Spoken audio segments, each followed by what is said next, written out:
Well, folks, if you're going to spend money on something, it might as well be something you actually like. That's what I always say. That's where the Club Random merch store comes in. That's right. Get yourself a cozy hoodie. Look at this. This is really well designed. That's right. Get yourself a cozy hoodie to snuggle away your sorrows or some new Club Random shirts. Look at all this shit I have. To attract a partner with similar interests and live happily ever after. I've seen crazier rom-coms, so head over to clubrandom.com and bring home some random. When you post a job, ZipRecruiter actually suggests smart screening questions up front, so you can figure out who's worth your time before you commit. ZipRecruiter's matching technology immediately surfaces qualified candidates who check the boxes you care about. 4 out of 5 employers who post on ZipRecruiter get a quality candidate within the first day. Try it for free at ZipRecruiter.com/random. That's ZipRecruiter.com/random. Meet your match on ZipRecruiter. OneSkin really stands out. It's simple, it's one product, feels light. The company was founded by longevity researchers who looked at skin aging and said, what if we fixed the problem instead of covering it up? So they created the peptide called OS1, and it's designed to target those damaged senescent cells that age your skin in the first place. For a limited time, try OneSkin with 15% off using code RANDOM at oneskin.co/random. Now there is superpower. It's actually proactive health, not see you when something breaks health. They send a licensed professional to your house so you can go to a nearby lab or do one set of lab tests, and suddenly you've got data on over 100 biomarkers. Not only did Superpower reduce their price to just $199, but for a limited time, our listeners get an additional $20 off with code RANDOM. Head to superpower.com and use code RANDOM at checkout for $20 off your membership. Some directly inciting people. You're talking about one of my favorite movies. Okay. No, I consider Kubrick like we're not arguing. Club Random. Pulling Kale. Pulling Kyle. Excuse me. Sorry. I mean. Club Random. Hey, Hey, Bill. how are you? I'm good, man. How are you? You've aged well. You look very similar to when I first saw you on the screen. Thank you, Bill. Been a fan for a long time. Thank you. You have a lot of fans. Thank you. I found out when I told people you were coming on. Thank you, Bill. All right. Well, that's it. Thank you Thank for coming you. by. I Just wanted to appreciate it, give you and an affirmation for Take today. care. Appreciate you. Great to see you. And you have all your hair? Well, so No? it's not a wig yet. What do you mean? What is it? Yeah, I don't know. It's my real hair, yeah. So do you. I think you have more. I don't want to get into a... Look, if this leads to a dick, contest, and I'm just... No, but yeah, you look like you have a few more than I do because, it is a struggle to retain the things that give the population the allure that you're still young. Right. And you can do it with two things. If you're not fat and if Right. you have hair. True. And also, you can't drink a lot. No. Because then you look like Ted Kennedy No, in we don't want 1980. that. No. And it's just no good. I used to when I was a kid, but Me too. When I was a kid of 50, I did. Are you kidding?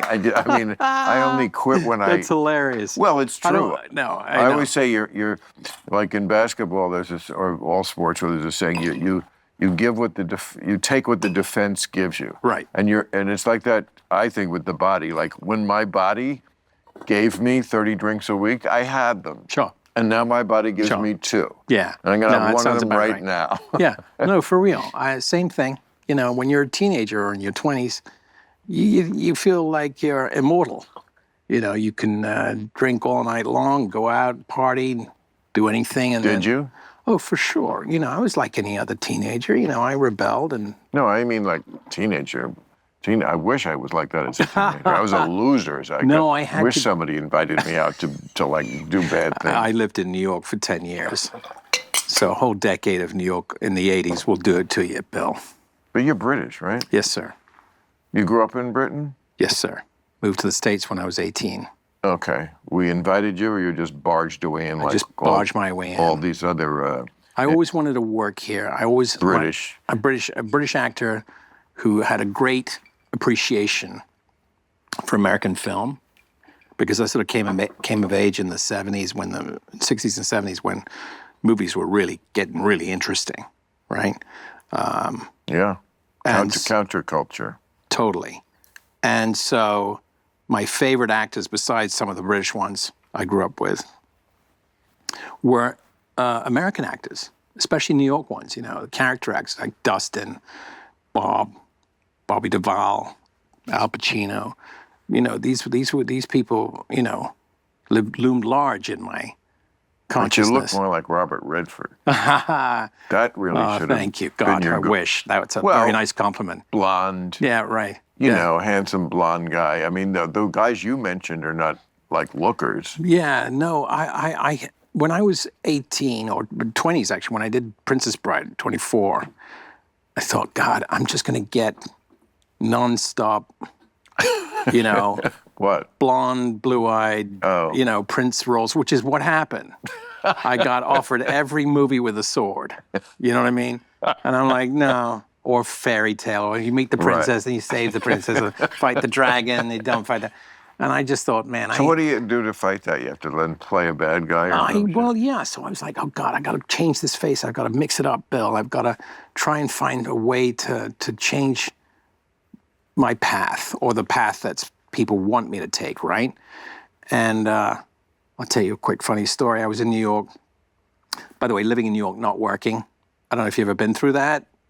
Not a great thing to do. I lived in New York as a comedian, which is someone who certainly doesn't work in the day. Right. But you got paid to go up on stage and do your act. Not at first, no. Oh, really? Oh, no. I sold drugs. Oh, okay. We all did. That's a lucrative business. Yeah, there's no pay at the beginning. Right. But very soon, if you're good, when I say very soon, within a couple of years, are you doing great? No, but you have enough to live.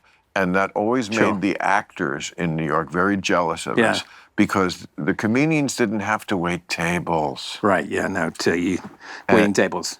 What? Why you did? Not in New York, in London. Yeah. I did. I was a busboy. I never did, bitch. Yeah. I never waited on a table. No, I remember the comedians used to kind of like, we'd be in the diner or whatever it was, and there was like, there was a kind of a, especially in the theater district, That's hilarious. Because the Improv was 44th and 9th. It was created as a place for, the Improv, which has spawned all the comedy clubs, the urban comedy, was created in 1962 by Bud Friedman as a place for the theater crowd to go after the show. It wasn't originally I didn't know that. That's interesting. Absolutely. It wasn't necessarily a comedy club, but it was. They put comics up, but like anybody who had just done their show and was loose and having drinks, that was the hangout, 44th and 9th. Wow.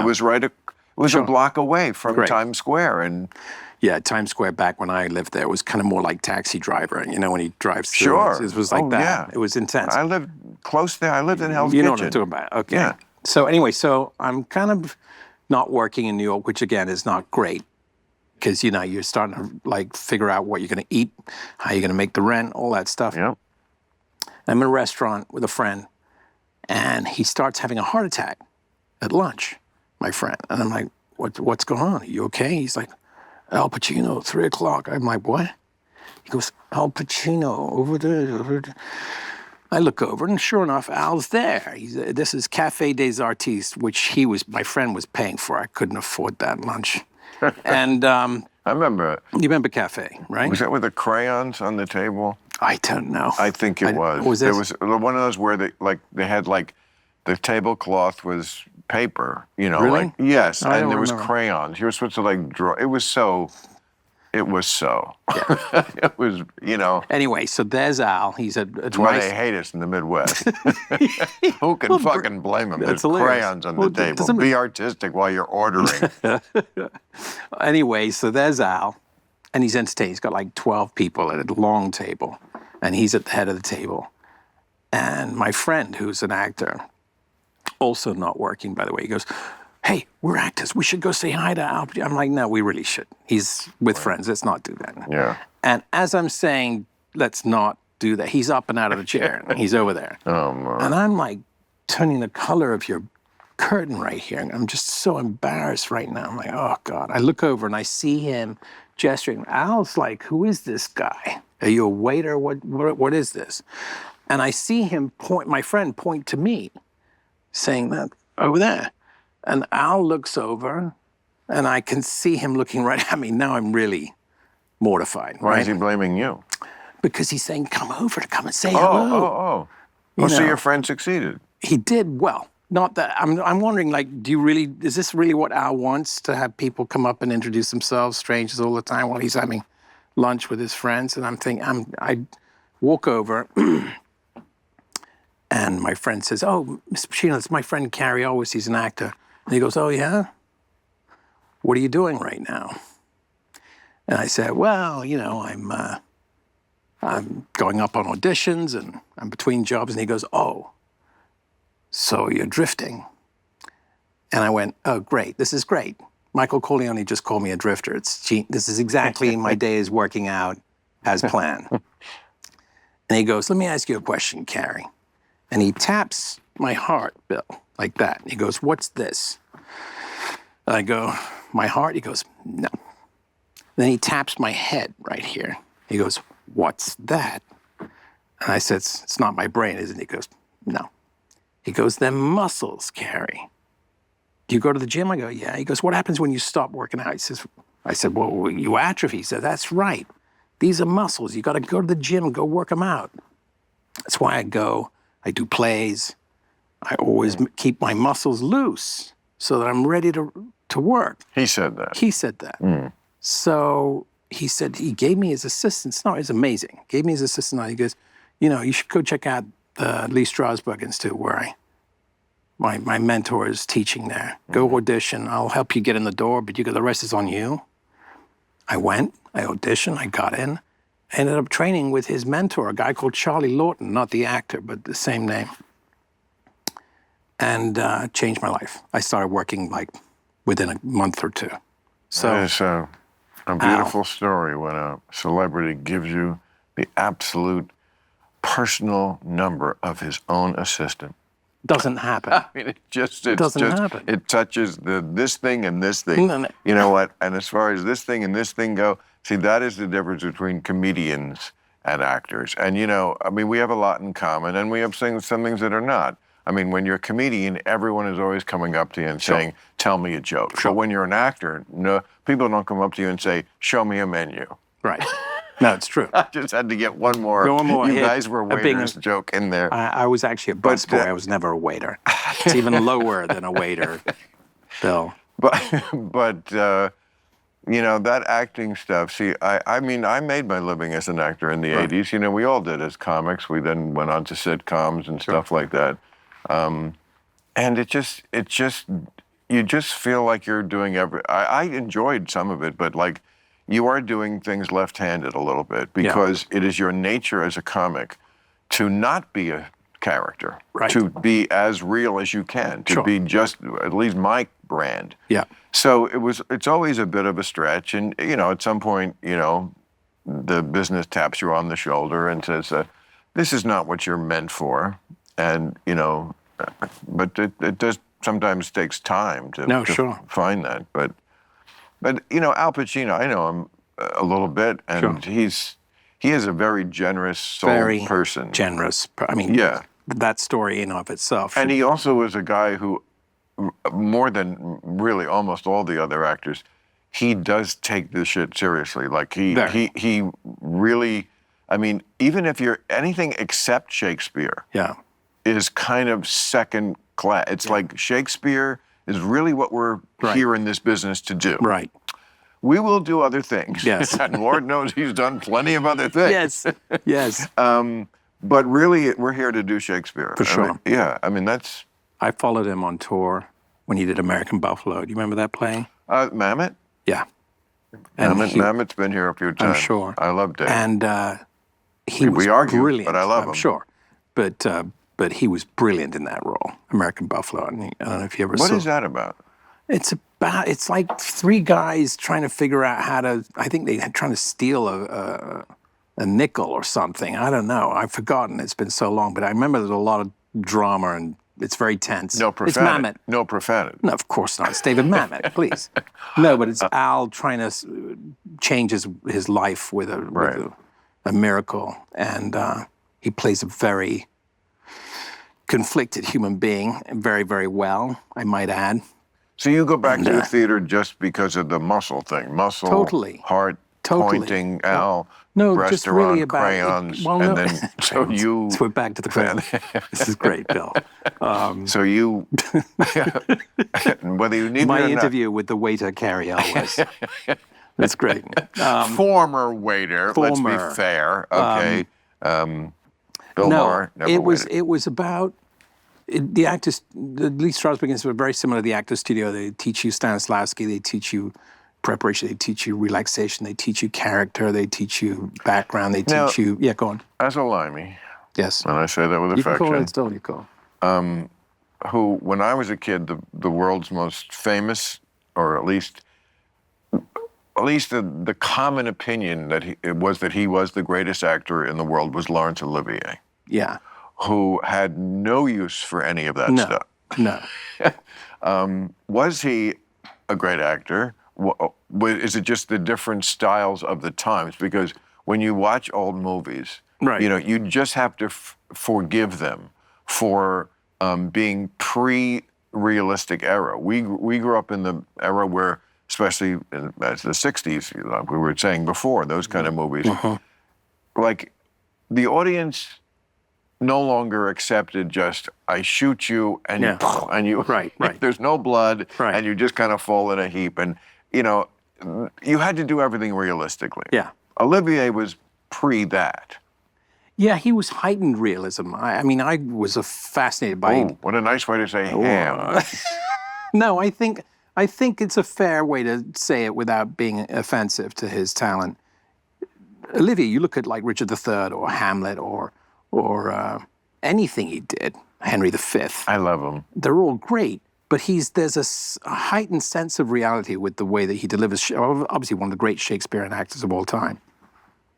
But even when he's doing Rebecca or something like that, you feel like there's a realism, but it's heightened. For me, it's heightened. But then Marlon Brando comes along, and he pushes that all aside and goes, "I'm going to sweat. I'm going to sniff. I'm going to be. You can smell me on screen, right? You can feel the dirt under my fingernails. That's Actually, with Brando, you could smell him, and you could see the dirt under his fingernail. No, I think that was the point, though, that he was being. Marlon started to be on screen, whereas other people before him were creating. No. Yeah, go on. It also has to do with the roles you're taking. Now, I mean, Stanley Kowalski, yes, you have to be that. Spartacus is Nemesis, the noble Roman Crassus, who Olivier played in the movie Spartacus, directed by Stanley Kubrick. Thank you. Okay, and Stanley Kubrick, I love that he made one classic Hollywood movie and then went, okay, now that I've shown you I can do this, now I'm going to do always stuff that's ahead of the game. But I just wanted to show you that I can do I can work with Laurence Olivier and Kirk Douglas, and I can make a big budget, and it's awesome. And Charlie Lawton. I still love that movie. It's great. Okay, so, but he's playing this part of Crassus, the noble Roman who captures Spartacus. I don't know if you really want to even be, all that super duper realistic. Don't you just want to be entertaining sometimes? I think that was the point for me with Olivier, is that he knew how to entertain people. I read his autobiography. He did The Entertainer. He did The Entertainer, exactly. But he actually, believe it or not, suffered from terrible stage fright. And this is a guy who never did more stage plays than probably any other actor of his generation.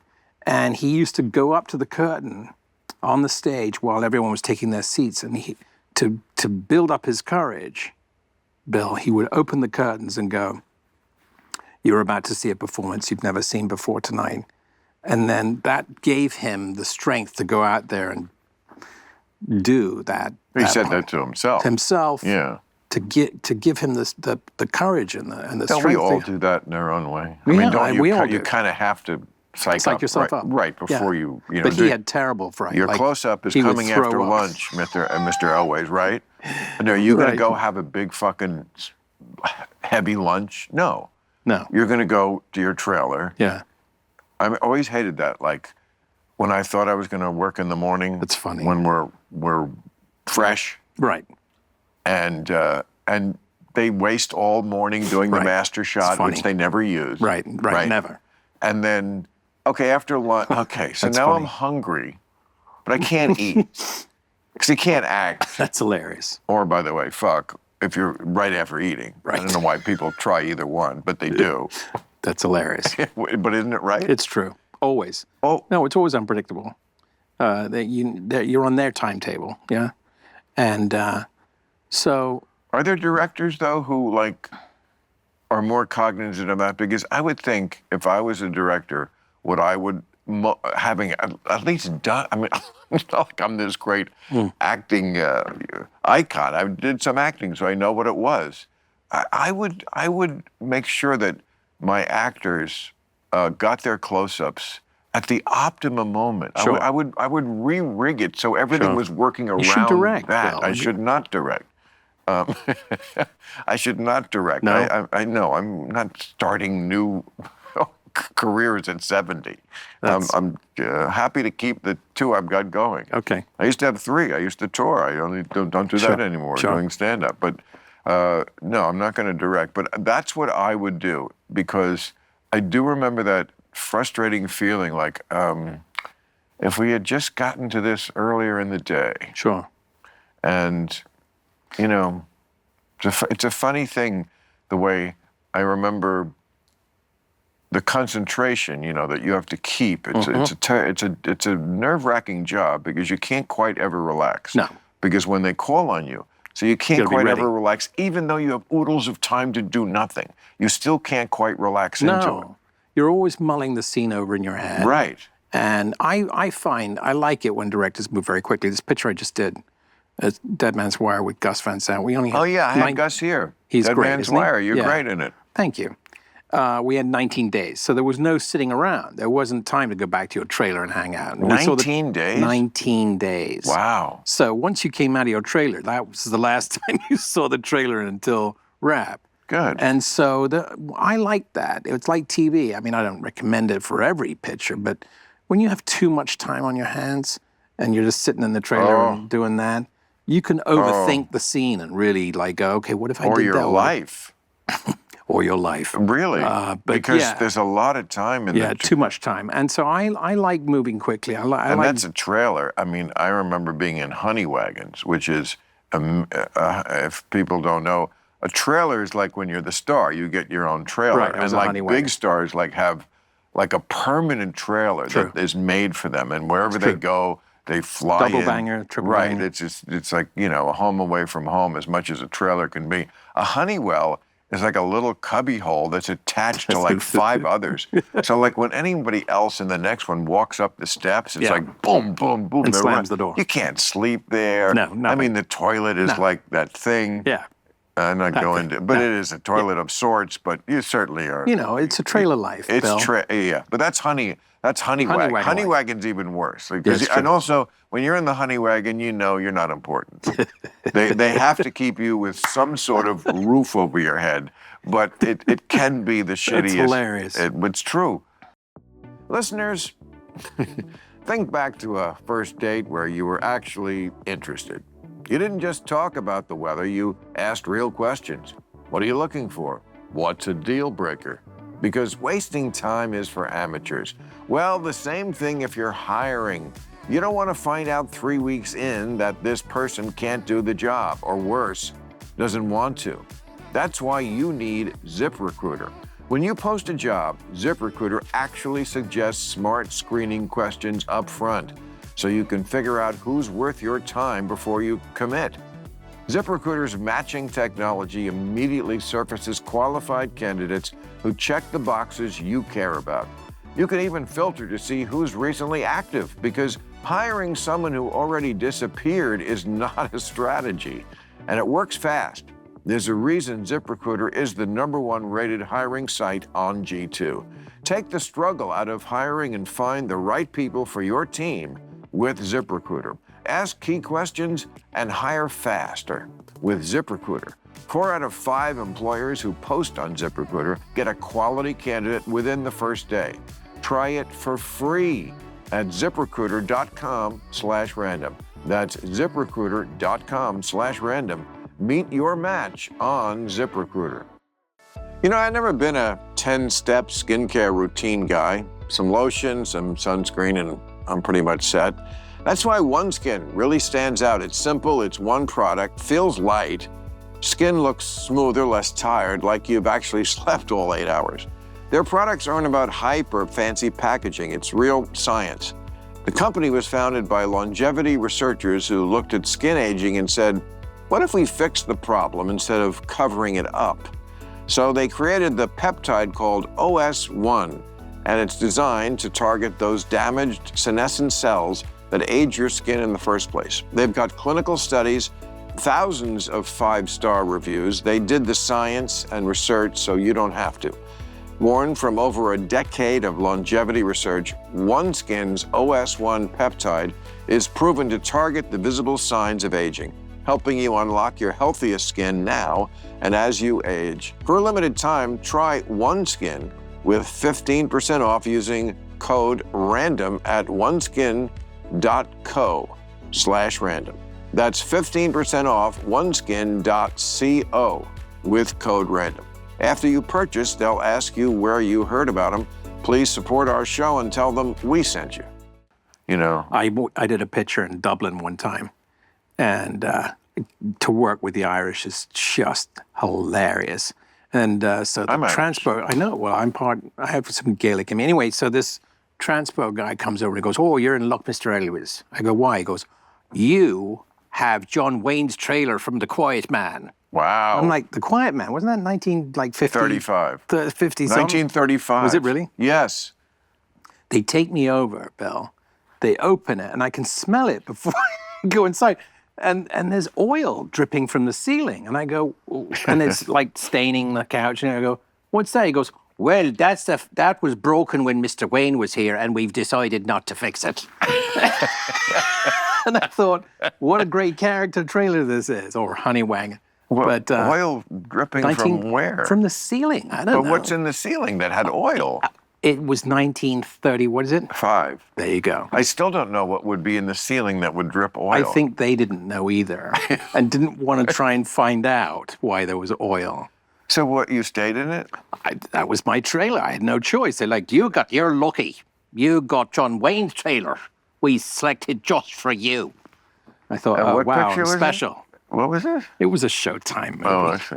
Timothy Dalton. But it was fun. I loved Dublin. James Bond. Yeah. But great fun, Ireland. Great fun. Love the Irish. Yeah. I mean, I went in what? I mean, they're my people. Yeah, you're I went in 99. Okay. Where'd you go? I was in Europe. I do remember as the plane landed, I did get very emotional without intending to, and I'm not like that. Sure. I mean, I mean. No, sure. What? You don't even know what I'm going to say. No, but there is something to that. Yeah, no, but I'm saying I've been trying to get me to cry on TV for 33 years. It's not going to happen. I'm not a cry, but like for some reason it hit me.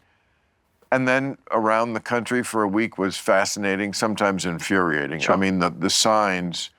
First of all, you can't read the language. No. People think, oh, the Irish and English, same thing. Not the same thing. Not even. A completely different language, different people.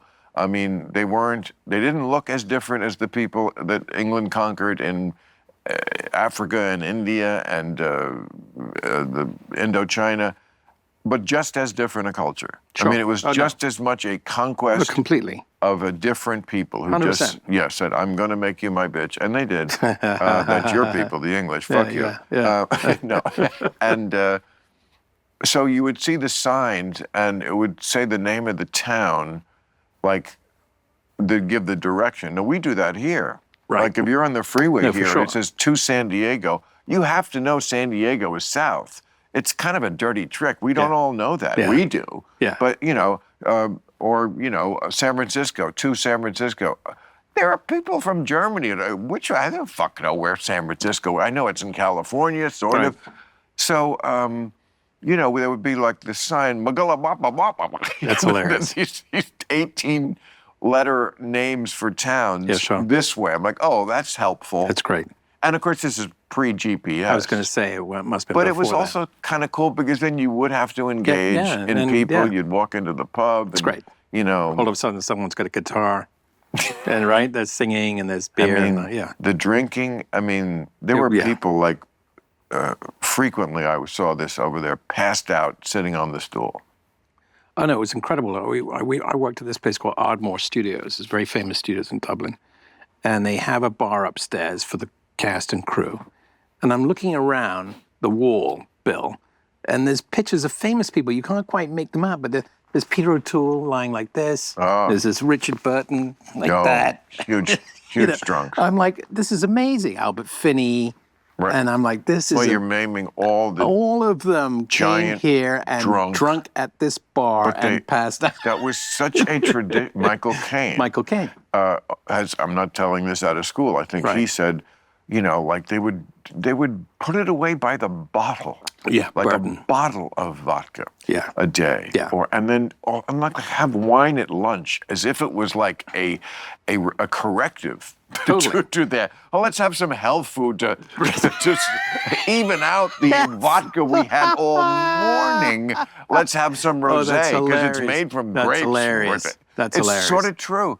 And it's true. Another one is Oliver Reed. Reed, oh please. What? He was legendary for drinking. Oh please. He's like he was determined to outdo Burton and O'Toole. This guy, he was right because he was a great actor. If you remember,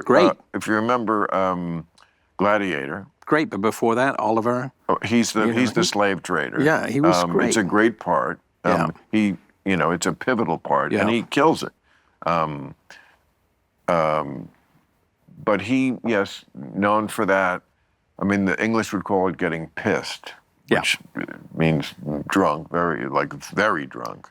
But they were a lot of these guys were what's the phrase?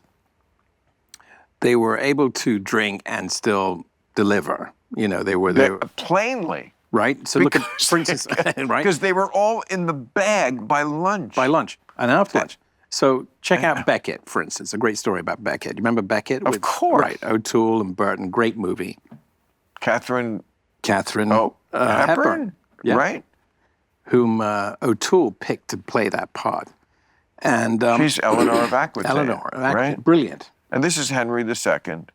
No, that's Lionel Winter you're thinking of. Beckett is before. He plays Henry in both. Okay. O'Toole. So Lionel Winter was Catherine Hepburn. Okay. Beckett was the precursor to that, and that was Burton and based O'Toole. on the real priest who would not give in to the king. Correct. It's one of those stories. Brilliant. And they found a local pub that they really both enjoyed.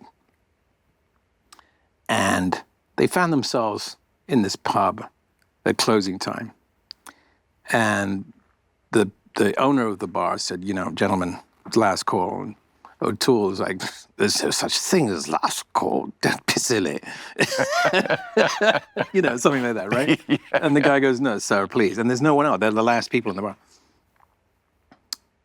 Peter O'Toole said he was so infuriated that he and Burton bought the bar to keep it open. They negotiated a price. I love show business. Isn't that a great story? That's all I'm going to say about that. Yeah. I love fucking show business. Isn't that great? Where we can buy the bar. Buy it. Fuck you. That's it. You rule makers. It's ours. Right. And I may keep you here to keep your job if you're lucky, if you get me another drink. We left out Richard Harris. Oh, Richard was great. But also, Richard was great. It's amazing the way they this drinking club. It was incredible. Richard Burton, Richard Harris. By the way, do you remember SCTV? Oh, dude. Rob Reiner, who you had on your show recently. Director of The Princess Bride. God bless him. He turned me on to SCTV. I had no idea who Martin they were. Short, Eugene Levy, Changed my life. Catherine Like, this O'Hara, is brilliant. This is the American early 80s Monty Canadian Python. No, TV. brilliant. Absolutely brilliant. They once did a sketch that was called Three Kings in a Poem.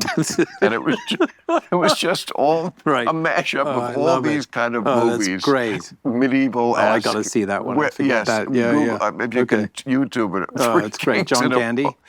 Well, I don't remember who Would, played yeah. who, but it was like they all talk like the one did Burton and one did Richard that's Harris, great. and they're just it's They all were about all brilliant. medievally kind of. They were brilliant. Yes. Those guys.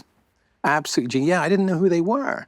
And Rob's like, "You've never seen." So he arranged to have a crate of VHS tapes sent to England, Sure. and on PAL, mind you, because a different system. So I could watch them in my trailer, and I was like, "This is." Waiting for it to shoot suddenly became actually like, hold on. Yeah, and You know. I mean, you can Yeah. see. I Yeah. mean, they were all brilliant. Brilliant. But you see that, like all these years later, Catherine O'Hara, Brilliant. Marty, Levy, they're still, Oh, no. and just went on to be bigger stars. Bigger. I mean, Yeah, I saw yeah. Martin last week, and he's a straight up A-lister now. They're all amazing. I was blown away. And of course, Rob's like, did I tell you right? I'm like, this is brilliant. Absolutely brilliant. Well, I don't know how we got onto that about the British actors, but you being a British actor, I guess you have to take some responsibility. Carry the weight. But you never had a drug problem, a drinking problem? No, No? no. I mean, Why? because I honestly, Al kind of made me. Oh, geez, back to Al. This was really Sorry, an important... ouch, my foot. This was really an important moment in Well, your it life. was for me. I see. Yeah, I mean, I had Al Pacino. It's amazing. Basically, The yeah, go on. power of celebrity. It's a little Christy, the way he could heal the lepers or whatever. Because like some of that, like I'm an atheist. I don't believe any of that. But Right. but like we do know that the power of the mind to Yeah. affect actual health is real. Yeah, no question. I mean, we don't quantify it. It's not No, something. I believe in that No, completely. it's true because before, like 200 years ago, that's all we had. Sure. Was the placebo effect. Sure. Because they do studies now with placebos, and they very often work as well. Sure. If you think you're getting better, Yeah, you get better. sure. Oh, I forgot why I started talking about that. It was so interesting to me. What were you talking about? Hey, I'm the one who's stoned. You asked me if I did Al Pacino.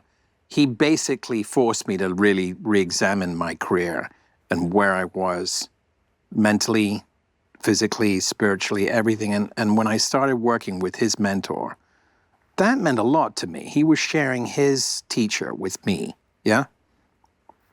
And I didn't take that lightly. That's a huge responsibility. And of course, I was early for every class, Bill.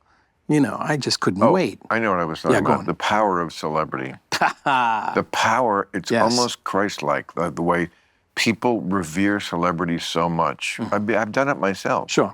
I mean, I've healed marriages. Like if I say, like you just command so much respect, you can be like, look, you two, you love each That's other. funny. And like they That's wouldn't funny. do that for That's like funny. a civilian. Wow. But a celebrity, and like he did that for you. He did Like that for me. it's just like there's Basically. this Yeah, you're power right. that Well, comes from. I mean, But he people earned it. give it to No, us. We don't but deserve he, it. He earned it, Al. This is a guy, as you mentioned earlier, who I mean, takes his career very seriously, Yeah, but right? He always delivers a great performance. he earned right? it as an artist. I don't know if that rivals, to me, people who achieve things that are of practical value. I don't think it rivals like what Obama did or Right, George right. Washington. Right. No, for sure. People like that, or people who invented things that changed our whole world. No For question. the better, No sometimes for question. the worse.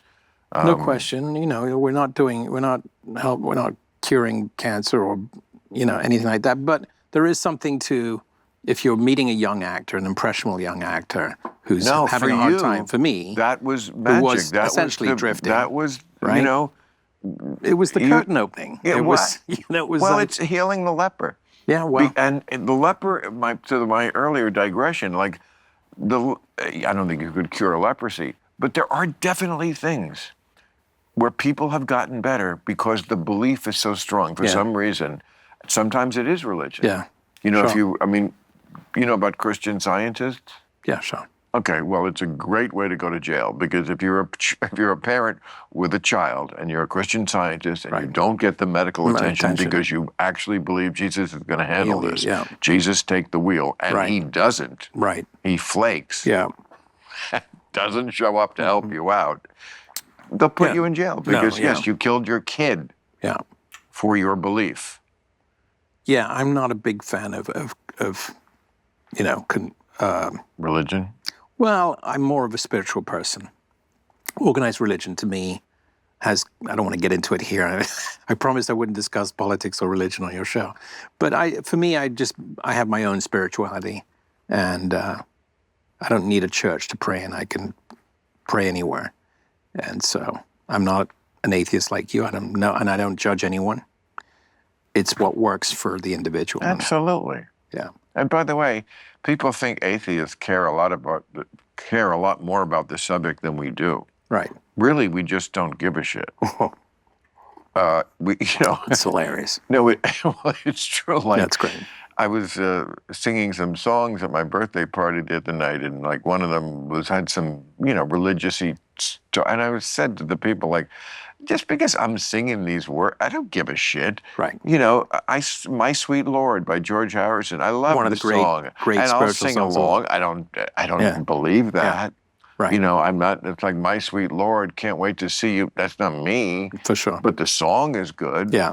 Mostly we don't care. We Right. just we're not dogmatic No, I know. about like there definitely is no God. No. It could be anything. Plainly, there's something other than just whatever, because we're here. Right. And is it all a dream? Is it is it the Matrix and we're not really living it, or is there a alternative universe like this on another planet? Are Right. there other planets? Sure. How did it all begin? Sure. What was before the Big Bang? I mean, I could give you a million questions that nobody can even come close to answering. Atheists are just people who go, yeah, so we don't give a shit. Like, and the rest of you are like, no, I think I know. Yeah. I think I know. I I think I know what it That's is, hilarious. and I think I know who it is. And I think what happens hilarious. is reincarnation. I think what happens is you. I don't know. Nobody knows. I nobody really don't. knows. Nobody knows. If you do have the answer to that, you need to share it with all of us. No, I just believe in. I believe there is a God. I don't know if it's a male or a female. I don't know. I've never met him or her. So I'm just saying. If there is even such a concept as a God, it must be so beyond male and female, right? No, 100%. I agree, and no one has the answers. I know. I don't pretend I do. I'm not omnipotent. None of us are. I just like the idea of. Here's an example. When I stumble and fall, I find myself on my knees. Physically. No, yeah, you're mentally, quoting, spirit. sorry. Yeah.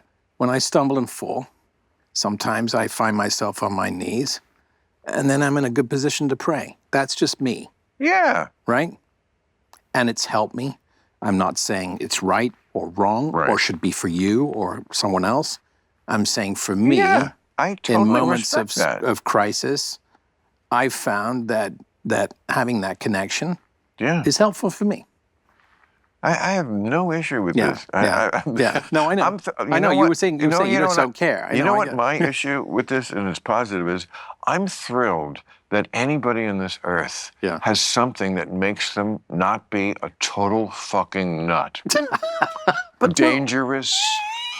Dangerous, violent. That's hilarious. Conspiracy theory. Sure. Like anything that That's keeps hilarious. you calm. Yeah, sure. Anything. Meditation. I'm so down with it. I'll Meditation. even go fund it. I love it. But it's a form of meditation. Great. Right? I can't do that either. I've tried. They're almost one and the same thing, if you think about it. Right? No? Yeah. Well, I mean, look, don't get mad at me, but I'm going to quote my friend Sam Harris because it always makes me laugh. Go. He says, if you got your hair dryer out and you said you were speaking into it, and when you were speaking into it, you were communicating with this being in outer space, they would take you to the mental institution. But take away the hairdryer and you're praying.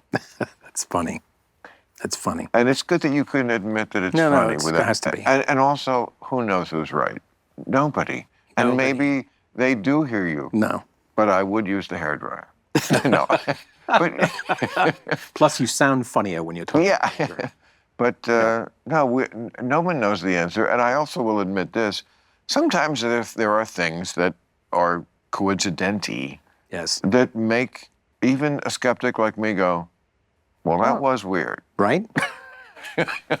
For sure. For sure. We don't have the answers. We don't know. That's the great unknown.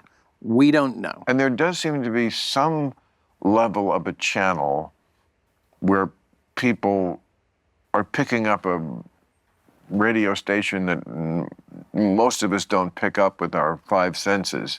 That does seem to be a little extra. I mean, I keep talking to magicians. I keep running into magicians for some reason these days. Really? I don't know what that Are you means. spending time at the Magic Castle? I'm not. That's what I'm saying. It's just happening to me. Right.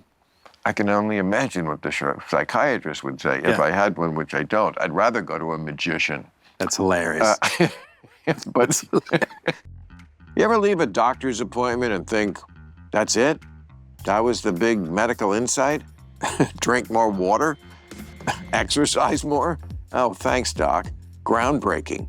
Meanwhile, you're trying to live longer, feel better, maybe not fall apart like an old lawn chair, and all you get is a pamphlet? Well, now there is superpower. It's actually proactive health, not see you when something breaks health. They send a licensed professional to your house so you can go to a nearby lab or do one set of lab tests, and suddenly you've got data on over 100 biomarkers, heart, hormones, metabolism, vitamins, all of it. Some stuff no one ever checks. And the app doesn't just dump numbers on you, it tells you what to do. Supplements, nutrition, lifestyle tweaks, even your biological age, which is either motivating or emotionally devastating. But at least you now know. If you're tired of guessing, then try it out. Should you sleep more, eat less, take 12 supplements like a retired astronaut? Superpower actually gives you a plan, and it tracks everything over time, so you're improving, not starting over every January like a maniac. I'm always aiming to be healthy, eat well, exercise, get enough sleep, but there's always something more we can do to live well. Learn what that is with Superpower. Make this year the year you stop guessing about your health with Superpower. Not only did Superpower reduce their price to just $199, but for a limited time, our listeners get an additional $20 off with code RANDOM. Head to superpower.com and use code RANDOM at checkout for $20 off your membership. After you sign up, they'll ask how you heard about them, so make sure to mention this podcast to support the show. But I want to know, because I certainly have seen things that magicians do nowadays that seem to be crossing the line from magic into sort of telepathy. Metaphysical. And it's like, it just seems impossible that they could do this, and yet the reason why I'm skeptical is because they do other things that are just pure magic, and I can't imagine how they can do that to me. I mean, I'm literally holding the thing in my hand, and when I open it up, now it's a bunch of, pigeon shit or something. Whatever they're doing, it's like, oh my God, like how could you possibly have done that? Right. So I wonder, but again, just don't know. We don't know. And I think the atheist view is like you only give yourself gray hairs trying to figure it out. So just be a decent person for the sake of it, not because there's, the Catholicism, which is I was raised in, very, oh, you too? Yeah. Very big on scaring you. Yeah. About if you don't, this will happen. Yeah, this is, Purgatory. Not a great thing. Purgatory would be a that'd be a relief Yeah, from at least you're not in damnation, hell. eternal damnation. Purgatory's like No, I know, but you're on your way to the eternal middle. damnation. I know, but still, yeah, no. What is it's purgatory like? Like I know what hell is I like. don't know. A devil hot poking you with a. I haven't been there. I know, but like we have a no, but I'm just saying like people have a mental picture of hell. Like Right. you're in it's fucking hot. It's the flames. Right. The devil is poking you with his pitchfork. It's just pain. Right. Like internally. And heaven, we know that. Cloud, God, whatever whenever somebody dies, they do a cartoon of him and they're like doing the thing in heaven that they did on earth. Like Bob Hope is up in heaven with a golf club. Right. Okay, so I know what heaven is, and I know what hell is. What's purgatory? I think purgatory, the idea is that you're on your way. I know the idea. Right. Dude, honestly, I didn't pay Come much on. attention to Sunday school. That was the thing for me. There was so much mythology attached to it that I was like, you had me lost on the third Sunday school class. You know what I mean? I don't know if you want to get involved with me on a business level, but I'm telling you, if What? you think, I think purgatory is wide open. Series, epic movie. I'm thinking Ridley Scott. That's hilarious. I see you. I've worked in some shows that sort of- seemed like purgatory. Yeah, they really did. No, I think we need a guy just like you. You're That's the right hilarious. age to That's run hilarious. purgatory. Okay. You're neither a good guy nor a bad guy because you're in purgatory. That's excellent. And it's about the dichotomy. Sure. I'm thinking Al Pacino That's as hilarious. That's hilarious. Too the, funny. as the OG Totally. purgatory dude. Right. Oliver somebody- Reed is in there somewhere. Well, we wish. I know. Al could still do it. Yeah. Not so much Oliver Reed. No. This is the strangest conversation I've had with anybody in a long time. It's riveting. I keep telling people Club Random is not like the other podcasts, not. and they just won't listen to me. I mean, I don't know what I have to do. I'm doing it. No, it's great. I'm It's great. getting high and talking to somebody I like. Oh, thank you, Bill. And I just don't ever want to like have an agenda. It's like it would be as ridiculous for me to do this show with an agenda, which again the other shows do, and that's fine. Yeah. It's what we watched on TV for Sure. 70 years. Talk shows. You have a card. You have questions. But it's like if I went out to dinner with you, which I would love to sometime. Yeah. Like if I showed up with a card. Before we order, Cary, I understand that your new project That's is hilarious. But actually, you know That's what? hilarious. What is your new project? Maybe we should be plugging something. Okay. Stranger Things? No. Are you plugging been that? Done, That's over. Been there, done that. But Okay. I did work with somebody I Dead worked Man's with. Wire. We Dead want Man's to plug Wire. that. And See, Dacre I'm a Montgomery. professional too. Huh? Not just a pothead. Although I'm going to have a pot. Okay. Break. Yeah, actually, Bill Skarsgård is the lead. He plays this guy called Tony He's great. Kuritzis. He's great. So he's the son of Stellan, the best. the best. I was at the Golden Globe Sunday. Okay. And when he won, I was like, fuck, I have a chance. No, he's great. This woke town, I can't believe they nominated me. I can't believe that. It's hilarious. But if they gave one to Kellen Skarsgård, Stellan, yeah. Stellan, even he won it. Yeah. And then the kid from the British show, the genius show that on Netflix, Adolescence. Yeah, great. The Mike, kid's they gave it amazing. to He's amazing. That kid. Skellen, and they gave it to a kid. Yeah, it's great. Anybody could win Anyone. this thing. And then I didn't. Anyway, so it's called Dead Man's Wire. It's directed by Gus Van Great, Sant, yeah. who you had on the show. Yeah. And it's based on a true story about a kidnapping that took place in Indianapolis in 1977. And Bill plays Real this story. guy. Real story, which I didn't even know about. I didn't either. Bill plays this guy called Tony Kuritzis, who believes that his mortgage broker has screwed him over.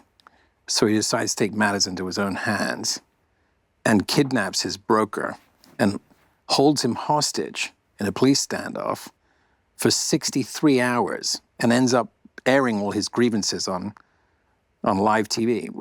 I mean, it's a very apropos movie, even though it's about the 70s, for an era that we live in now, Yeah. where income inequality is such a big issue, Right. and people are fed up with, I mean, what is the big issue now? They call it now affordability. Right. That's the new word. Right. Which, I mean, it was always a word and it was always valid, but right now it's like the thing, affordability, and just people having the idea that everybody is ripping us off, and somehow like half the country can, afford Taylor Swift tickets, and, half the country is working 3 jobs. Right. So in that atmosphere, this thing that happened in the 70s, very timely. Very timely.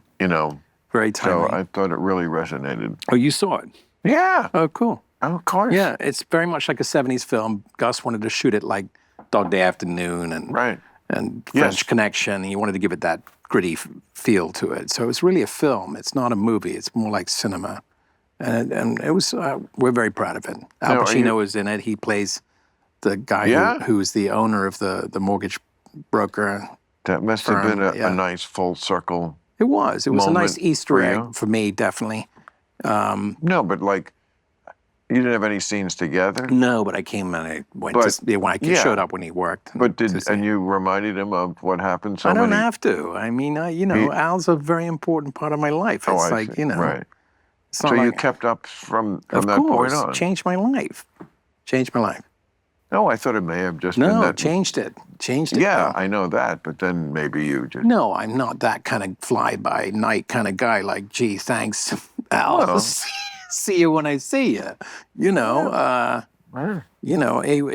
When someone like that, kind of, as you say, cures your leprosy.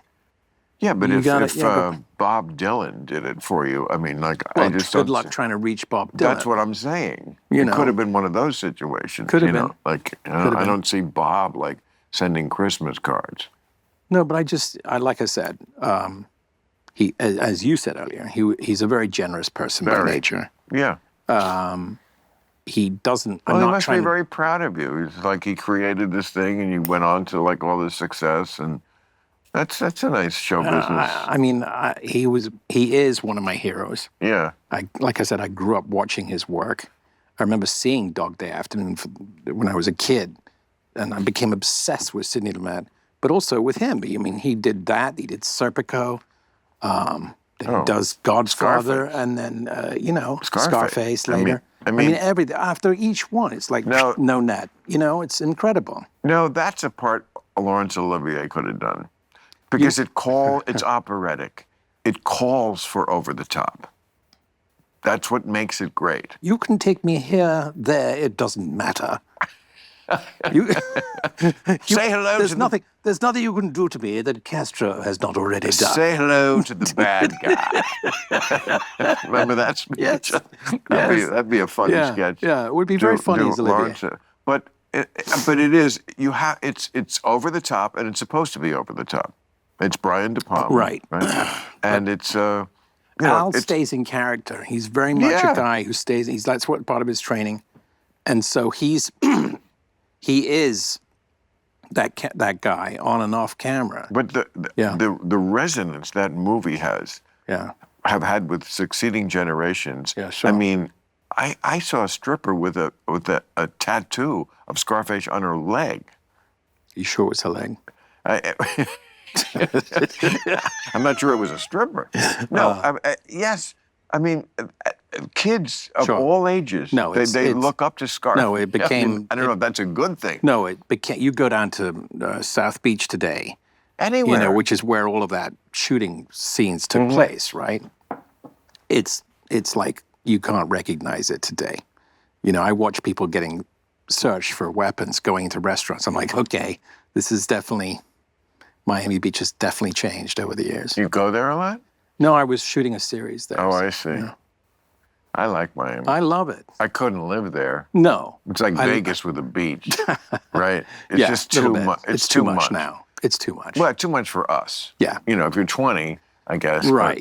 But it's. I love it that there's a Great vibe to it, great energy, different. I love all the food. I love all the culture. I love all of that. good that But there's a the city- late night stuff it's a lot. There's a city in America that's not an American city. Right. Right. Yeah, I mean, I wouldn't. I don't know if. I mean, they will look at you cross if you if you speak English instead of Spanish. Right. It's like, I think hello. that's what makes it interesting, is that you have, people from Colombia, from Puerto Rico. I went to see, right? From every Spanish-speaking place in the world. True. No, really. No, it's true. And It they is true. all have different. Well, it just gives go the on. city a different feel, which is a good feel if you like La Dolce Vita. Sure. I mean, there's just a certain, I don't know, joie de vivre in Carnival. And, Yeah. there's things that go on Right. in the Southern Hemisphere that don't go on with us cold whiteys. Sure. Yeah. Yeah. And it's nice to have a place like that It that is. has that vibe. It really is. It really is. But it is, it is for 24-hour party people. I mean, It certainly is that. And I'm not that person. no. So I need to get a room high in the hotel so I don't hear the nightclub thumping all night on the second floor. That's Right. you know what I mean? Exactly. Because I got No, a 4 a.m. call time, and Right. that's Right. just about when it starts up. And kids? Do you have kids that are with I you? do. That are we have young one enough daughter. to be Yeah. with you on the yes. road? I try to always bring my family with me, Bill. You do? Try to, yeah. It makes me feel more relaxed, actually, to have them around. Yeah, well, it's family. I mean, if you have one, you might as well. I mean, I'm all about my family. really? All about my family. And were you always that way? Like before you had a family, wanting that? Yeah. Really? Because, How old were you when you got married? oh, God. We've been together over 30 years. But here's the deal. I knew that the life of an actor is sort of a vagabond. You live out of a suitcase. You go, pack up, and you have to be ready to split at a moment's notice. And oftentimes, you're away from home for long periods of time, yeah? And I knew that if I had a family, I always wanted one, that I didn't want to be that dad who wasn't there and missed the play or the recital or the But the hockey you game can't or the see the bus game. recital on the road. No, I'm saying that's what I'm saying. If they weren't in school, right, and I happened to be working, otherwise I would fly home and be with them every weekend if I could. Really? Oh yeah. From anywhere? Anywhere. Well, if I'm not in Thailand. Right. Right, You know, right. Anywhere, within reason, of course. But yeah, I would either make sure I could be home to be with them on a weekend, because then I would, hopefully I can catch a late night flight on a Sunday and be ready for work on Monday. But if the kid's out of school, then all bets are off and they come with me and that's it. Yeah. I guess I just don't understand children never having had them. Right. So it's the greatest thing.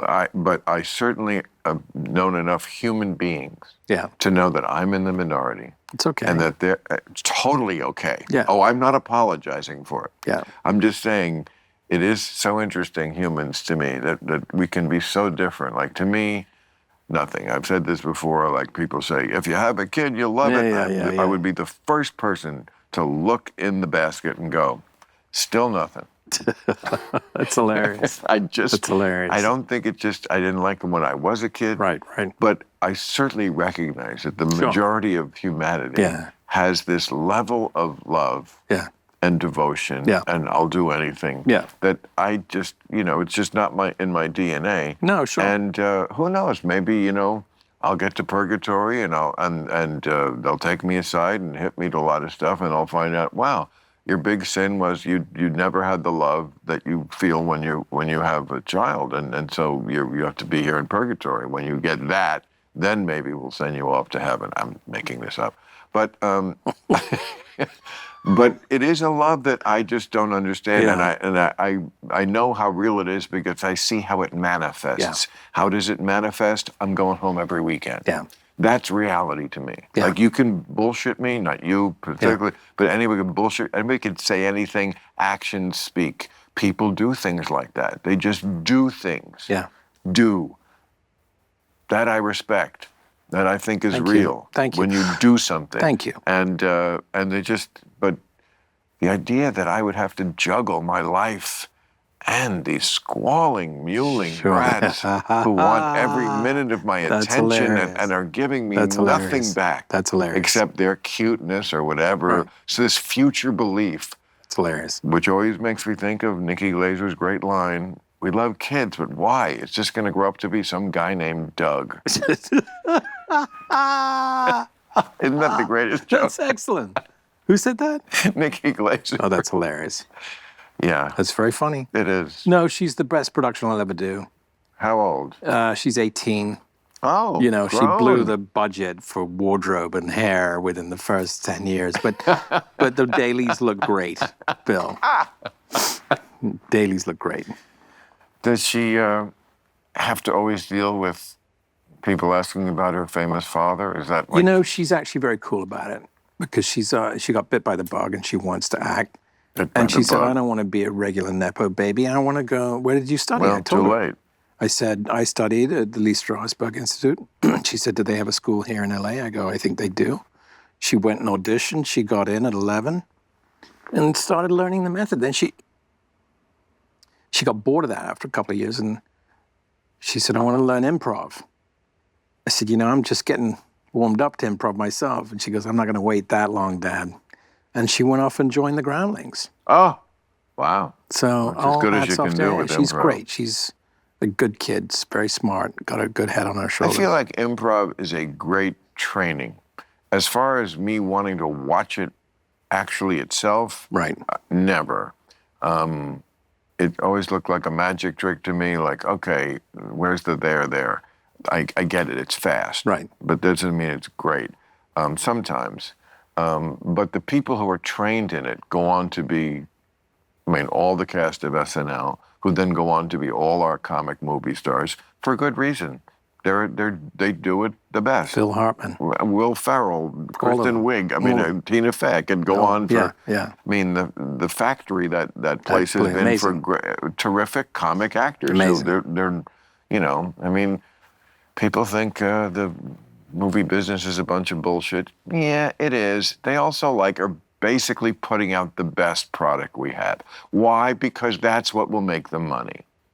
You know? 100%. I mean, And hopefully, and if you I'm do a something... fan of movies. I'm not a me too. fan of I know, I was... the shitty write-ups they get from critics. Like, fuck you. You know, Well, just you know, why are you doing this as a job I if you stopped don't reading. like movies? I stopped reading reviews a long time ago. I can watch, if I happen to be at the premiere, which I often am asked to do, I'm my own worst critic. I'll watch that. I'll see all my mistakes and go, oh, God, really? Because And they did it after lunch. They had gotten to you That's at hilarious, 9 a.m. Bill. You'd That's be hilarious. like, this is That the is great. hilarious, yeah. Should have been before lunch. It was the meatballs and but spaghetti. it's all of it. I can only see my mistakes, so that's why I can't watch myself after one time. That's it. I see it and it's done. So I don't need to read some guy who, you know, first of all, he feels like his review is valid by giving away the entire plot for a page. Like that's a review, right? Anyway. Okay, the trailer's going to do that. Right. But Before he gets to right, it. but I mean, they think that it can take up some space by telling the entire story of the movie. You know, that doesn't bother me. Like when people say spoiler alert, I always say, go ahead. No, but some of them don't. Anyway, my point being is that kids don't really read reviews anay. They get word of mouth. People don't. No, but yeah, on the whole. What are we, on the subway reading USA Today in 1995? No, who's reading reviews of movies? I mean, Rotten Tomatoes, that's what people go by. And we don't go by a review of it, it's just a number. Well, the great reviewers of old, right? Susan Sontag or Kenneth Tynan, right? Didn't review movies. No, but Kenneth did theater, but Sontag was one of the great reviewers of all time. Of movies? Yeah. I don't remember that. Yeah. But she was an intellectual, and she understood. Pauline Kael. Pauline Kael. Excuse me, Sorry. Limey. Kale. You could be right. Kale, I thought was a vegetable. Anyway, you know what? But she was amazing. Amazing. Yeah, she was right, but she reviewed movies. I don't remember that about Susan Sontag. Maybe I could be wrong about Susan. You know, she just wrote film theory. But anyway, you're right. Pauline understood film. No, there right? were some who did. Who really got it. Yeah. And, you know, I think a lot of it now just becomes the reviewer. Sure. Showing off, flexing. Yeah. Look at. Okay, it's one thing to say this is not my cup of tea, this movie. Right. But to use 3 columns to basically show how clever you are with language, to shit on this movie 100 times. I mean, it's like, I get it. It's more about you. But I thought critics were really there to service the reader. Yeah. Service the reader. I'm just looking for you because I didn't see the movie. Right. And I feel like they used to do that. I would read a review of like, Stallone's latest and I'd be like, you know what? Not my cup of tea, but if you like a kick-ass movie, it's actually good for this and this and this. And that's, because I do sometimes just want to watch a kick-ass movie. It's damn straight. No, it's true. No, you're right. It's tough. I think it's tough for critics now. I think you're right. Not a lot of people really. What about a John Wick-like franchise for you? What do you think? You like kicking I'm up? open and game to anything. Really?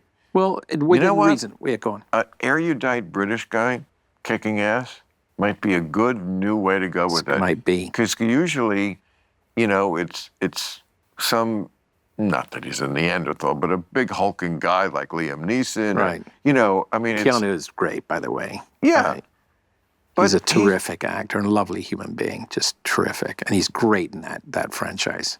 Just amazing. I like him. I can't watch any movies that are 90% just guys killing. It's just, I know. I mean, if it has a good plot to it, I would definitely, or a good character development, then that would interest me. It stretches the bounds of credulity so far. Right. I mean, I remember when it was a big thing when the hero could defeat 3 guys coming at him. Right. But 300? Yeah, no, it gets to be. I can't. Yeah. I just can't. Yeah. I understand suspension of belief. For sure. I don't think about the ghosts and Hamlet. Rambo. No one could kick Rambo's ass, right? He killed anybody who got in his way. Yes. Right? But so as it was I more say, than 3. The ghosts in Hamlet. Right. Do I really believe in ghosts? No. No. I'm okay with it. Yeah. But not 300 ghosts. That's hilarious. Hilarious. Hamlet doesn't kill 300 of them. It's hilarious. I mean, come on, man. Yeah. No, it's a lot. It's a lot. I think that audiences are But good for him. Like I said, Keanu has turned that franchise into something phenomenal. And he's a wonderful actor. Wonderful. Well, I'm happy for him because it gives him now the freedom to do meaningful work. Yeah. I think that's the point, too. I never met him. He seems like a sweet guy. Terrific guy. But if he ever said to me, John Wick, I feel, is very profound, I'd be like, oh, well, I'm sorry, I can't like you as much. Right. But I don't think he would say that. No. I think he would say it's entertainment. People want to be entertained. This is what their taste is. Now, can you go after him for glorifying violence? Yes. Yes. I remember doing an editorial on my show after the Uvalde thing and saying, well, guns, is that part of the equation? Of course. But let's not pretend that Hollywood glorifying guns, and we showed montages of people looking slow motion, so cool, firing guns endlessly. Yeah. Let's not pretend that going into the minds of kids at a rate of, they have stats on this, like 10,000 images a year or something. Let's not forget that that's also a big part of video games, Okay, yes. They have a lot. It's a big part of the equation. It is. Well, violence is somehow part of the culture. But again, I was saying before, realism in the 30s and 40s when you got shot, no blood, right, no gore, right. It was just indicating this is what happens to you when you commit adultery, right. or whatever it was that they were. They remember the production code. Sure, the Hays Code. The Hays Code, right? Yeah. Hayes was the guy? He was the guy. He was the censor. But I think our industry has made a lot of money out of people grabbing a weapon and getting rid of the bad guys. It's the supermensch versus the... Yeah. Right? And so people, for better or I can't judge people, but people like to see that. I personally can't watch too much violence unless by the way, let me preface that by saying unless it services the story and the character. If it's not gratuitous, I'm okay with it. I wouldn't take a frame out of Goodfellas. Right. Not one. Or Clockwork Orange. No, not one. Violence is a big part of life. And by the way, or 1917. Kubrick, when that movie came out, kids were going around dressing up as the characters from the Clockwork and going around and beating people up. And he pulled the film. Wow. He pulled it. Really? He pulled it, saying, I don't want my film to be responsible for anyone being harmed. And I thought that showed enormous character on his part. No, by You pulling? can't. I don't. You cannot give in to that. You No, cannot but it was say. the front page of the papers, Bill, where okay. people were being... I Yeah. don't care if it's a 10-point headline on the Right. front page of the papers. Yeah. It's the principle of the thing. Yes, idiots and borderline people Yeah. will use art and depictions as a reason to commit heinous crimes. We can't cancel art No. for that reason. No, I get it. I think it was more than Clockwork one. Orange should not have canceled one showing. No. That is not the answer to that, in my view. No, I hear you. I think that I think it was more than one incident. So I think there was a feeling of like maybe this is catching on. I could be wrong. Look, I get what you're saying. If you're talking about a direct incitement, yes, Yeah. and that is prescribed by the First Amendment. I mean, we don't have absolute no. free speech. You can't do that. You can't, famously fire in a crowded theater, Right, and you right. can't incite people to riot that directly. I mean, England Right. had a Muslim preacher who was basically calling for the overthrow of the government, Right. and they put up with it for a while. On one, oh no, maybe that was the guy that Obama killed with a drone. I forget his name. How do we get to this? Chaudhry. Chaudhry. Yes. He was, and they eventually said, no, you're going to jail. Right. I mean, you are directly inciting Right. people. Clockwork Orange isn't directly inciting Look, people. you're talking about one of my favorite movies. Okay. No, I'm I just- consider Yeah. Kubrick like one We're of the not great arguing. filmmakers. Yeah, we're not. He felt Yeah. that somehow it was sparking some. Well, I'd like to dig him up and yell at him. Yeah, no, I mean, he then re-released it. What did Obviously, you and it- think yeah. of Eyes Wide Shut, his last? I think it was brilliant. To me, it was like a fever dream. Eh, You yeah. know. Well, okay. yeah, go on. See, lots of people don't like it. Yeah. I do, Right. even though some of it is nutty. Yeah. Some of it is like, are you kidding me? No. Yeah. Or, No, for real.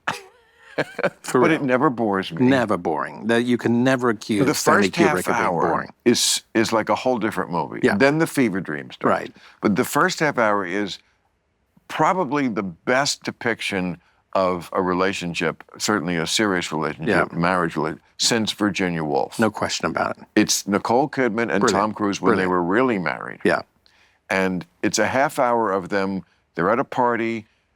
They're married, but she's dancing with this guy. This older guy who's trying to fuck her, and he's getting attention from young girls. And they go home, and she wants to pick a fight about it, and he wants to get laid. He's horny, and she's just in the and it's just It's great. the things that she taunts him with, and it's great. And then the fever dream starts, and then it is weird. It's weird. And it ends with something that is either Stanley was, he was near his demise. Yeah. Either he was going nuts or we were, but, the whole orgy thing Yeah. and then the way they kind of wrap it up by bringing in Sidney Pollack. Right. I think. Right. Because he kept them captive there, Nicole and Tom, Yeah, for like 2 years. 2 years, yeah. It was supposed to be like an 8-month shoot, Yeah, and they yeah. and what are you going to do? It's Stanley Kubrick, Yeah. and you're the leads. Yeah. No, he's never boring. They're never boring. They're always entertaining.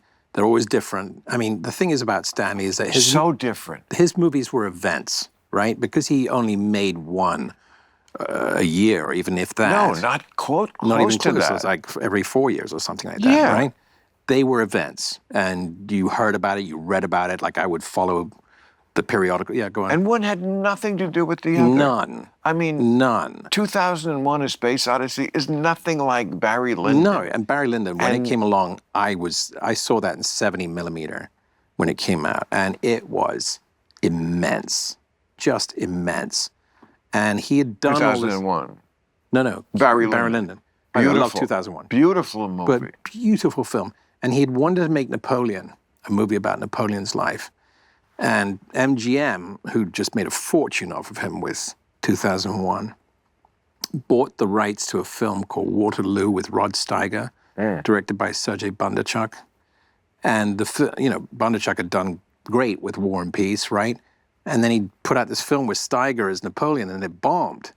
And MGM came to Stanley Kubrick and said, yeah, we did this behind your back. We're sorry, but we bought this film and it didn't do any business. So all bets. And they actually turned him down. He would have made the greatest. I've read the script. It's amazing. A Napoleon film about Napoleon's life. Well, they just did it, and it was not good. No. Anyway, was that?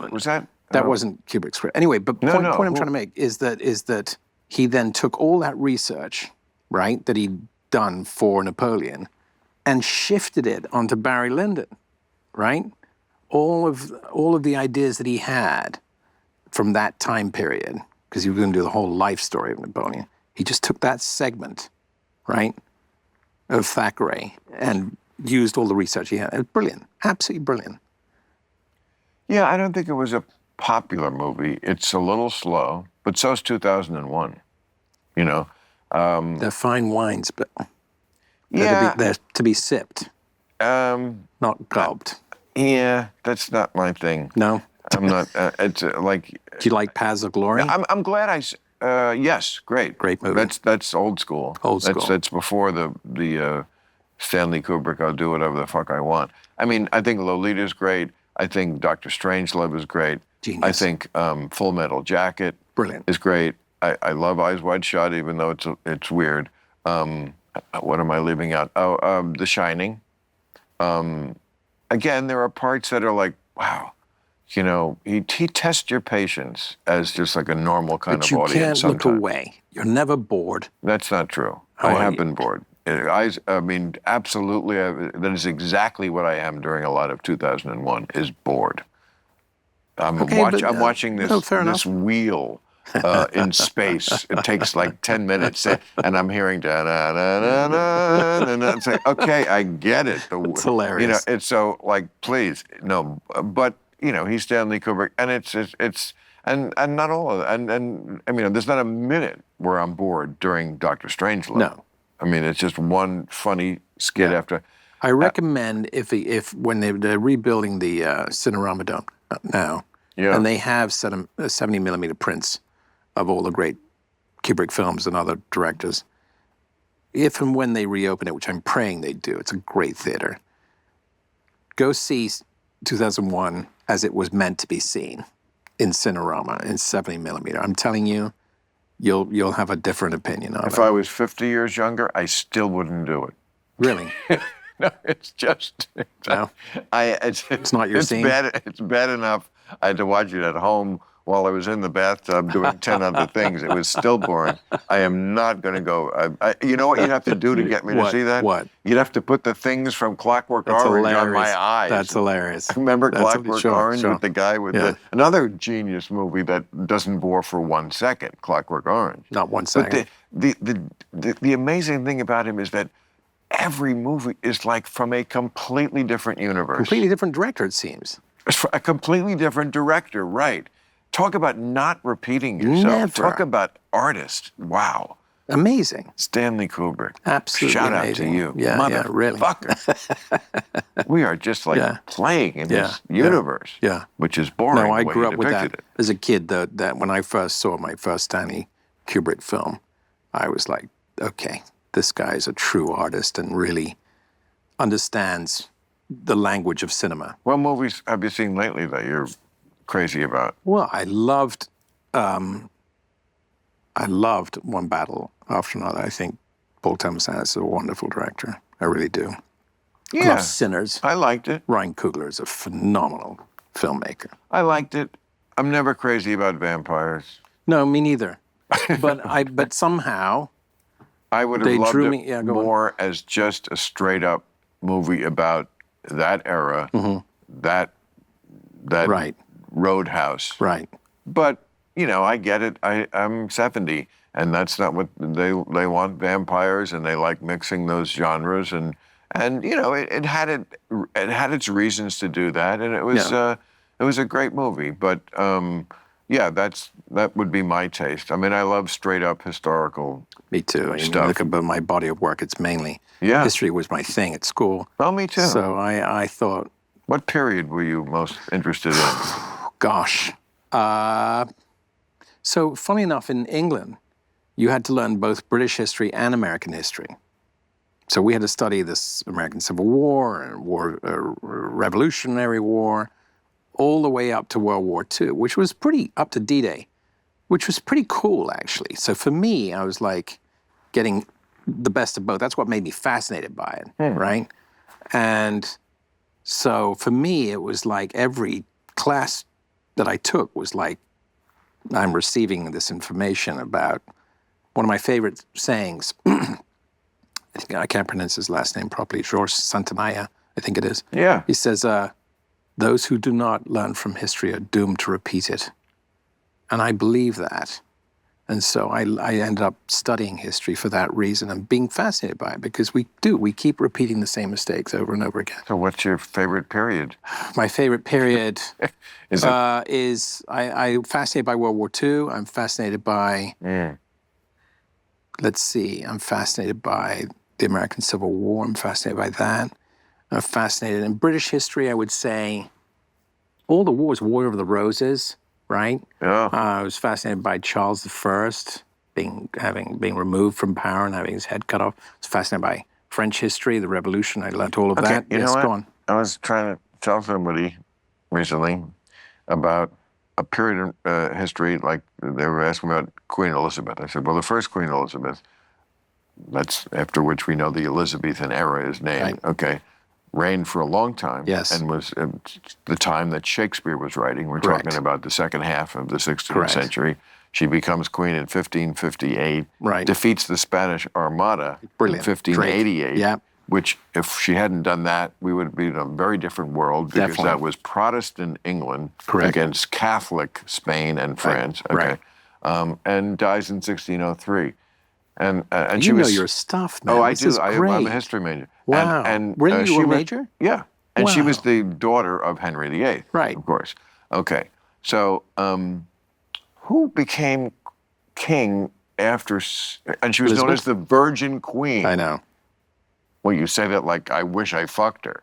You, No, I but she mean, you have a didn't look bathe. in your eye like. Don't forget, she didn't bathe a lot. They did back then. Oh. She had You're ladies saying in waiting. That's why she couldn't get laid. Well, I mean, she's that's why queen she's and she wearing all smelled this- so bad No, that nobody dude, still wanted to fuck her. Listen, hygiene, personal hygiene back then Yeah, was I know. not a thing. Okay, but other people got over it. She must have not have been cute. I mean, come on. I don't know. We don't. You know. Well, those- somebody was I fucking. wasn't there. Well, I know we weren't there. Raleigh was definitely interested. He got pretty close to it. We don't know what happened there. Right. Okay. I think he explored. He explored. It's good. It's good, Bill. Very He good. explored her That's very pussy. good. That's very good. But- And then, of course, you had James I. I'm fascinated by that whole thing. He's a Scottish king who doesn't even speak English. He Okay, only- but yeah, go on. here's what I forgot and can't answer in my own mind. What? Okay, so she dies in 1603, Yes. the Virgin Queen. Yes. Who took over? Who was the king in 1603? Now you I mentioned just told you. Who? James. James. James. Yeah, of Scotland. So how James. did he get the job Because if there's he no was line? Mary, Queen of Scots' son. Okay, Mary's Queen of. We'll be back with more Great. history. No, that's with great. The history major of Bill Maher. So Mary after Queen of these Scots. messages. It was Elizabeth's rival for the throne, Yes. right? And she is Catholic. You know your stuff, man. She's Catholic. I'm impressed. Oh yes, there's a great scene where where Elizabeth is first year and she's in the castle and the Catholics are marching on the castle. They wanted England to be Catholic again, and they have all these big what they call tapers, Right. giant candles. The church Sure. loves candles. Sure. I remember this when I Sure. was a kid. Me too. And Elizabeth goes to the window and then says to the guard, "Away with these candles. We see very well." Oh, that's a good line. We could put it in Three Kings in the Yeah, sure. Away with these candles. We see very well. That's very good. What made you fascinated by history? Is it People. It's people. It's so much more interesting than fucking chemicals. Sure. Or rocks. Me too. Or Chemistry, proctology. yeah, none of or, that, You know, yeah. like it's I agree. people. It's stories It's about stories. people. It's storytelling. It's the movies. Yeah, it is the movies. It was like the movies for me. Movies have taken a lot from, yeah. you know, Saving Private Ryan is Yeah. a real story, and Yeah. they made it into a movie. And, Yeah. you know, I mean, your movie is one of the many, many, many, many movies where they show the movie, and then in the credits, they show what the real people that the movie is based look like. And that's when you go, wow, Hollywood's really full of shit. Real people are a lot uglier. That's funny. That's funny. Well, No, I love that you love history. I didn't know that I about do. you. That's really interesting. Where did you I study? love that you knew that answer. So, James. James. And then And he his spoke, son by is the the way- one that cut his head off in 1649. Charles, And then the restoration is 1660, I where believe so. Cromwell took over. Cromwell took over. And Who was very, was very much not a party animal. Right. well, he didn't believe in the divine right of kings. What Right? an asshole. What an asshole. Where He did he did get not- that idea? Right. So he was like, yeah, Well, that's a good thing. But he went a little nuts. He created his own new model army and practiced it on Irish people, which you should know from your Yes. ancestry, White people. and the fact that he tested them out by wiping out tons of Irish people. I thought that was a little Right. over the top, in my humble opinion. Remember Braveheart? Oh, it was great. It was great. Braveheart's a great movie. Great movie. I mean, Mel Gibson's It's a great fantastic. movie maker. He He's a just great is. movie You know maker. what? Okay, so he gets a little loaded and pops off to the police when he's pulled over. So what?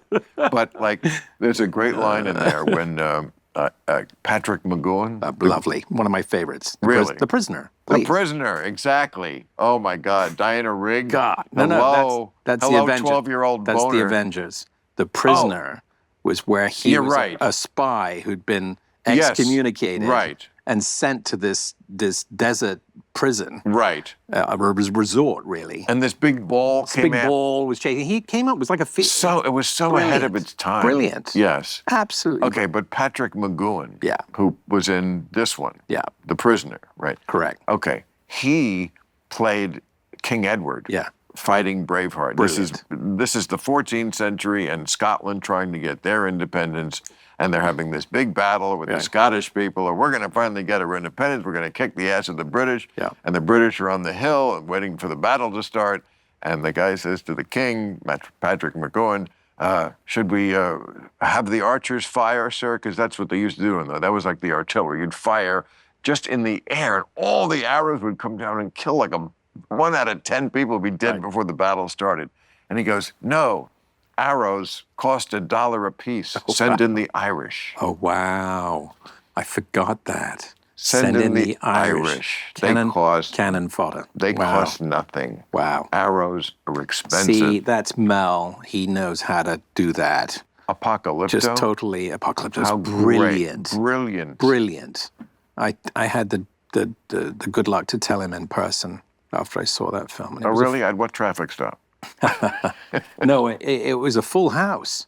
I saw it in like Vancouver, and people applauded at the end.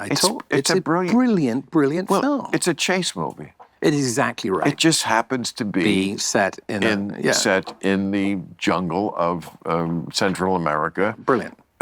In, I would guess, the late 1400s, because it has one of the great endings. Yeah. Because he finally escapes from, and also I love it that it blows the myth off that all primitive peoples were perfect people who were just riding unicorns and singing kumbaya. No, all people were horrible to each other. And the horrible tribe captures this guy from the nice tribe. They pursue him the whole movie. It's great. He finally prevails and gets away from them, gets back to his home and saves his wife. And then he looks out on the ocean and there's the ships coming in from the New World. It's So like, great. oh. So great. You can almost hear the, Curb Your Enthusiasm music coming in. He's a remarkable filmmaker, Mel. You think of this as an actor who got to work with great directors, Peter Weir, Dick Donner, and I picked his brain about it. He goes, yeah, Cary, I picked up on, obviously I had the good fortune to work with these great filmmakers, so I would study them, learn what they were doing. I wasn't just there as an actor for hire. I thought, okay, one day I want to do this. And of course, when you're working with phenomenal artists like that, it's bound to rub off. Let's put him in our movie about Purgatory. There you go. Thank you. Club Random. What a joy. All right. What a joy, man. Thank you for having me. I could talk to you all night, but For real. I gotta go back to my real job. Club Random.